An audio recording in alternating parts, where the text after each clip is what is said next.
Em nome do Pai, do Filho e do Espírito Santo. Amém.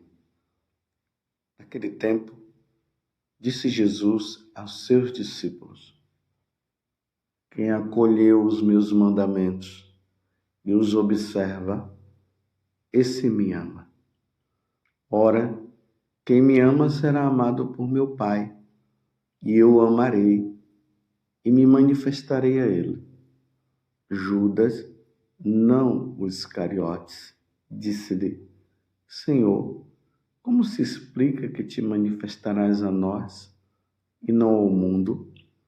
Jesus respondeu-lhe: se alguém me ama, guardará a minha palavra, e meu Pai o amará, e nós viremos e faremos nele a nossa morada. Quem não me ama, não guarda a minha palavra. E a palavra que escutais não é minha, mas do Pai que me enviou. Isso é o que vos disse enquanto estava convosco. Mas o defensor, o Espírito Santo, que o Pai enviará em meu nome, ele vos ensinará tudo e vos recordará tudo o que vos tenho dito. Palavra da salvação. Glória a vós, Senhor. Meus irmãos e minhas irmãs, hoje a igreja celebra a memória de Santa Catarina de Sena.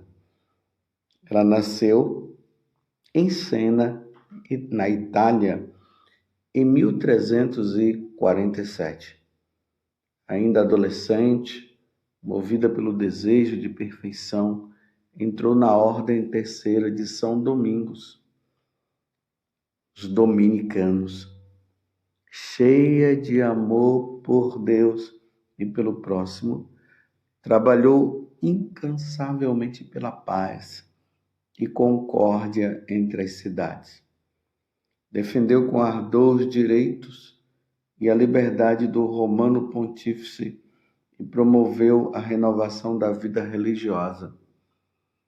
Foi ela que trouxe o Papa, que estava com a sede lá na França, em Avião. Ela ajudou para que o Papa voltasse para Roma, onde a sede papal seria lá. Ela defendeu com ardor os direitos e a liberdade do Romano Pontífice, como eu acabei de dizer. E ela escreveu importantes obras de espiritualidade, como o Diálogo, que está um livro muito bom, que se você puder obter, seria ótimo, porque ali se vê neste livro o pai conversando com Catarina de Sena, com Santa Catarina, a respeito das situações do mundo e convidando as pessoas à conversão. Ela, inspirada, esses livros são livros inspirados também na doutrina da igreja. Ela morreu em 1380. Que Santa Catarina de Sena possa interceder por cada um de nós, para que nós tenhamos um amor muito grande a nosso Senhor, ao nosso Deus e também à sua igreja. Estamos no Evangelho de São João, no capítulo 14, do versículo 21 até o 26. Não sei se vocês perceberam a profundidade do que nosso Senhor está falando para nós. Eu vou exemplificar para você entender. Existe uma santa carmelita chamada Santa Elizabeth da Trindade. E nas meditações de Santa Elizabeth da Trindade, ela teve uma compreensão muito grande do que significa a habitação de Deus em nós. Por exemplo, São Paulo Muitas vezes ele fala lá nas cartas que nós somos templos do Espírito Santo. Então, quando nós somos batizados, Deus passa a habitar dentro de nós. Uma vez, eu fazendo a celebração do batismo, eu dizia para os pais e para as pessoas presentes, dizia assim que aquela criança, ela estava com um vazio dentro dela. E esse vazio precisaria ser preenchido. Preenchido como? Com a presença de Deus. E no momento do batismo era isso que iria acontecer. No momento que eu pronunciasse o nome da pessoa e depois dissesse, eu te batizo em nome do Pai, do Filho e do Espírito Santo, Deus iria passar a habitar no coração daquela criança. A mãe que estava ali, ela se emocionou e começou a chorar. As lágrimas escorriam do rosto dela, porque ela compreendeu o valor do batismo naquele momento. Então, no batismo, Deus passa a habitar dentro de nós. Como diz São Paulo, nós somos templo do Espírito Santo. Santa Elizabeth da Trindade, ela compreendeu isso de uma forma grandiosa, que a partir daquele momento, daquela iluminação que ela teve, ela passou a adorar, a conversar com o Deus que está dentro dela, que está dentro de nós. Isso dá-se o nome de inabitação, ou seja, esse prefixo in quer dizer dentro. Então, habitação de Deus dentro de nós. É o que Jesus está falando no Evangelho de hoje. Quem acolheu os meus mandamentos e os observa, esse me ama. Ora, quem me ama será amado por meu Pai, e eu o amarei e manifestarei a ele. É aqui no versículo 23, Jesus diz, se alguém me ama, guardará a minha palavra e o meu Pai o amará. E nós viremos, olha bem, e nós viremos e faremos nele a nossa morada. Você compreendeu? Que coisa maravilhosa! Aqui eu quero abrir um parêntese para mostrar que, pela primeira vez agora, Jesus começa a falar também para os discípulos a respeito do Espírito Santo. Até então, eles só tinham a noção da primeira pessoa da Santíssima Trindade, o Pai. Depois eles passam a ter a noção da segunda pessoa da Santíssima Trindade, o Filho.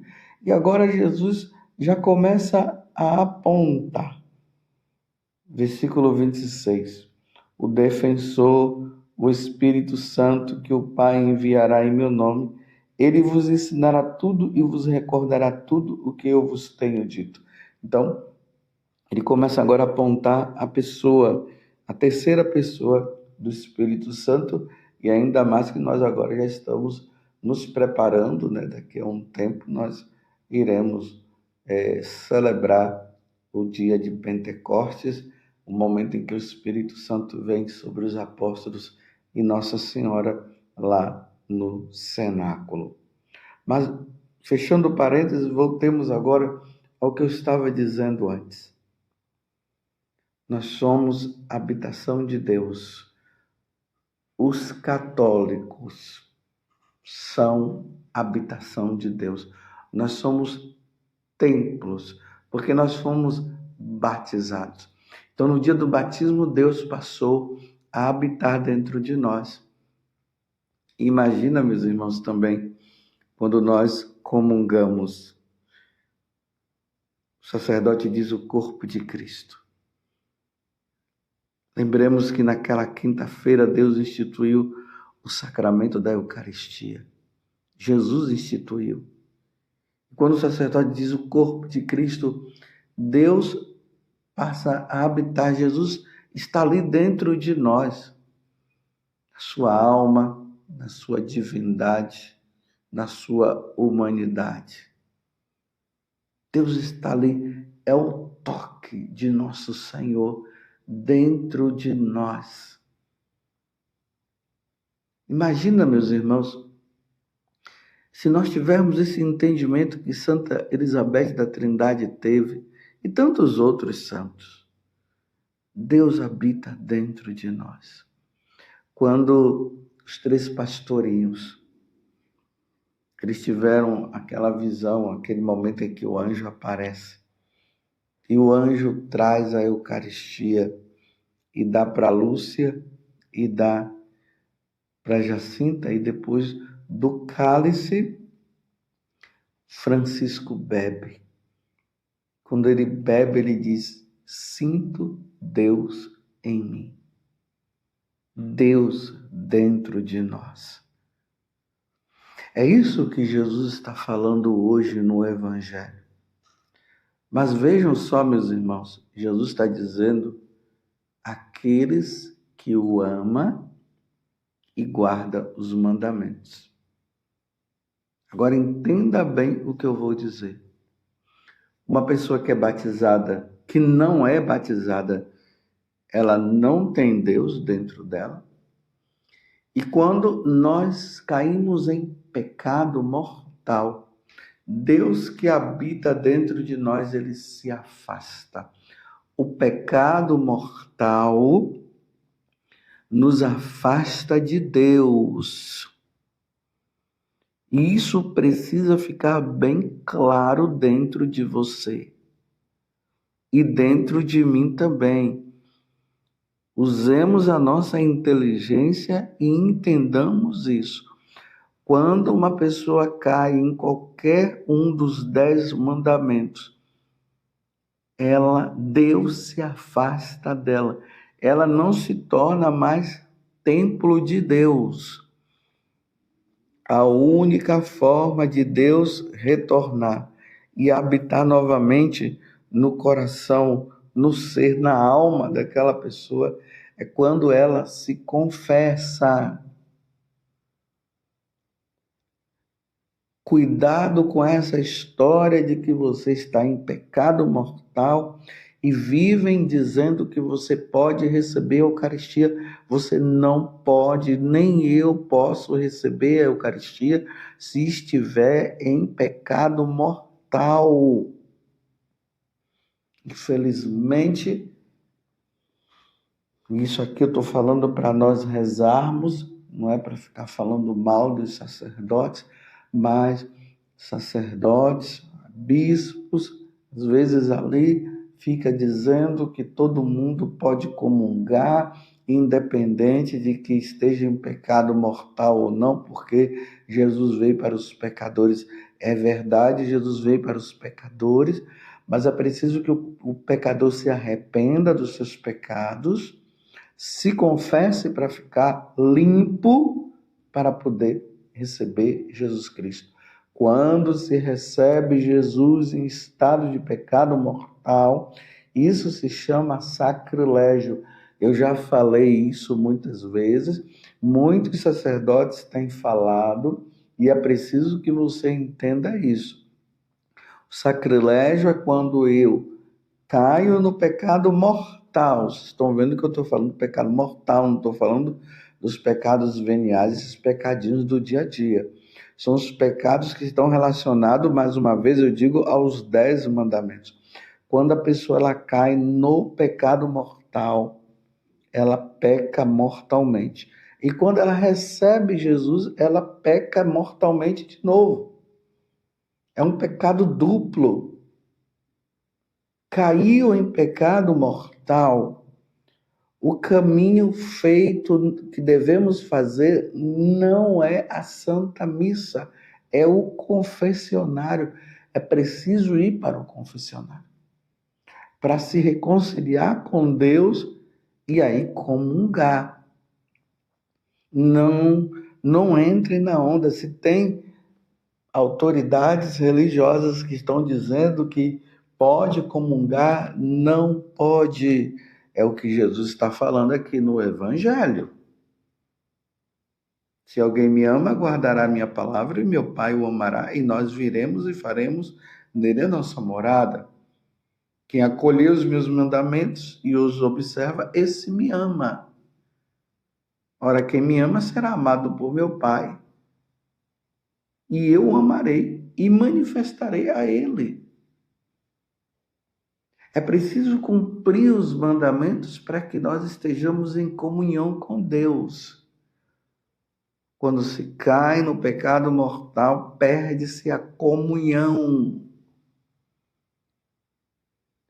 Isso é heresia, dizer que qualquer pessoa pode comungar.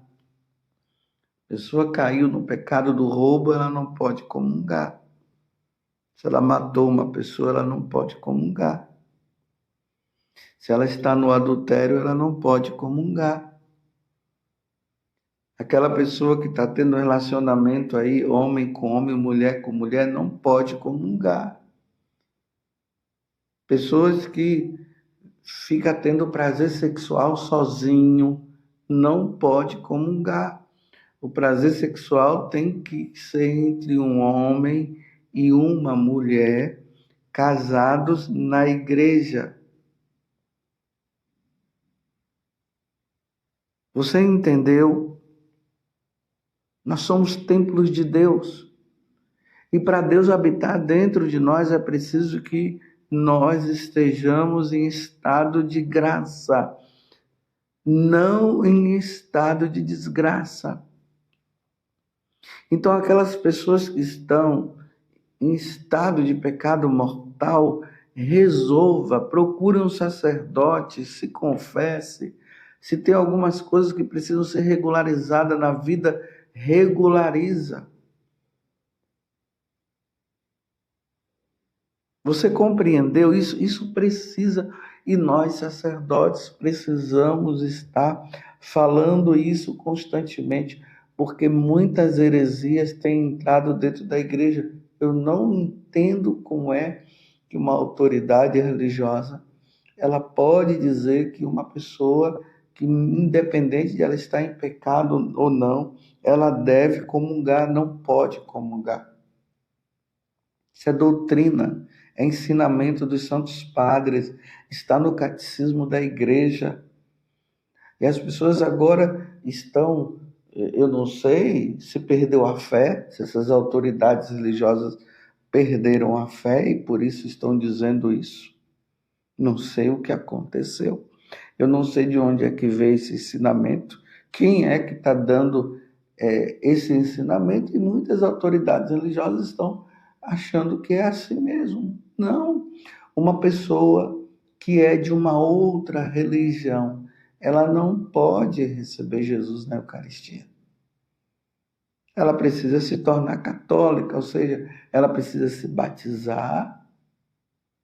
E aí sim, depois do batismo, ela está apta para receber os sacramentos. Mas tá um tal de liberou a geral que não é bem assim. Claro, isso tudo é sinal dos tempos difíceis, dessa crise na igreja que nós estamos vivendo. Hoje é dia de Santa Catarina de Sena, peçamos a intercessão dela, porque ela amou tanto a igreja. O Papa muitas vezes estava ali numa situação errada, ela com caridade, ela foi e conversou com o Papa. Você amou a igreja. Não é ficar apontando erro e colocando nos Facebooks, nos Instagrams da vida, os pecados, os erros dos outros, não. Tudo tem que ser feito na maior discrição. Então rezemos pela igreja, por esse tempo difícil que nós estamos, porque nós somos a habitação de Deus. E aí, meus irmãos, entendendo isso, aí em alguns momentos do dia, nós devemos fazer aquele recolhimento. dar aquela parada e voltar todo o nosso ser para Deus que habita dentro de nós. E no recolhimento, adorarmos o Senhor, porque nós somos templos de Deus. Aqui eu não estou falando de meditação transcendental, essas meditações aí de yoga. Não, eu não estou falando disso. Estou falando que nós precisamos apenas usar a nossa inteligência e saber que nós somos a habitação de Deus. Deus habita dentro de nós, sim. Mas nós não somos deuses. Compreendeu? Mas Deus habita. Nós nos tornamos templos do Senhor, como São Paulo disse. Peçamos a Deus a graça da compreensão desse grande mistério. E uma vez que Deus habita dentro de nós, vamos cumprir os mandamentos e não vamos manchar nossa alma com os pecados mortais. Lutemos também contra os veniais, mas principalmente o mortal, porque o mortal nos afasta completamente de Deus. Lembremos de Nossa Senhora, ela foi a primeira a acolher Jesus dentro dela. E nós o acolhemos também no batismo e no momento em que nós comungamos. Louvado seja nosso Senhor Jesus Cristo, para sempre seja louvado. E a sua mãe, Maria Santíssima, e desça sobre você a bênção de Deus Todo-Poderoso, Pai e Filho e Espírito Santo. Amém.